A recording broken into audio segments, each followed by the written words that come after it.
तासगाव निवडणूक प्रचार शुभारंभ सुमनताईंच्या नेतृत्वात राष्ट्रवादीची भव्य पदयात्रा रोहित पाटील प्रकृतीमुळे अनुपस्थित।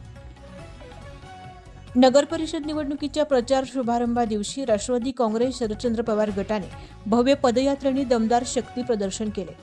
आमदार रोहित पाटील प्रकृती बिघडल्याने अनुपस्थित राहिले, मात्र उद्यापासून ते पुन्हा प्रचारात उतरतील अशी माहिती पक्षाने दिली।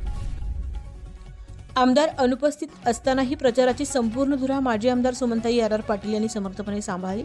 नगराध्यक्षपदाच्या उमेदवार वासंती बाळासाहेब सावंत आणि पॅनलमधील सर्व उमेदवारांसह निघालेल्या पदयात्रेला महिलांचा आणि युवकांचा उत्स्फूर्त प्रतिसाद मिळाला।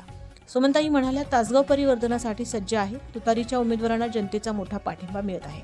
सोमवारपासून रोहित पाटील पुन्हा प्रचारात सक्रिय होणार असून मोहिमेला आणखी गती मिळेल अशी अपेक्षा व्यक्त होत आहे। कार्यक्रमास अविनाश पाटील, सुरेश पाटील, ॲडव्होकेट गजानन खुजत, माजी नगराध्यक्ष अमोल शिंदे यांसह पदाधिकारी व नागरिक मोठ्या संख्येने उपस्थित होते।